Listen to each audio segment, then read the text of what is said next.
Monsieur le Président. Liban, Irak, Iran, une région soumise depuis si longtemps à des ingérences étrangères et à de perpétuelles interférences régionales.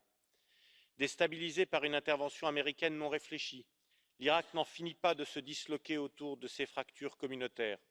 L'Iran, étouffé par un régime totalitaire mais bousculé avec précipitation par les USA, s'enfonce loin de nos yeux. La communication digitale a été coupée dans une répression violente de l'aspiration d'un peuple à retrouver sa liberté.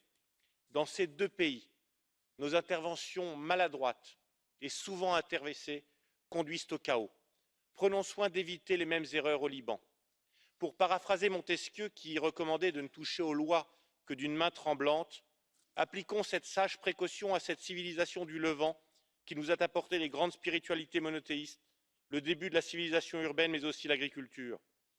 Les Libanais, dans une période qui s'apparente à une véritable révolution, ne portent que des revendications qui leur sont propres. Ne voir flotter au cœur des manifestations que des drapeaux du Liban est un véritable signe d'espoir. Notre responsabilité, c'est de ne pas pousser au pire et d'assister ce pays dans la préservation d'un système confessionnel qui permet à des communautés religieuses si différentes de vivre ensemble. Cet équilibre au Liban est la meilleure réponse à la barbarie de l'islamisme qu'a tenté d'installer Daech dans la région. Avec nos histoires nationales respectives, assistons cette nation pour qu'elle sorte apaisée de cette période. Maintenons les aides dont les populations ont besoin. Défendre le pluralisme au Liban, c'est le défendre aussi en Europe.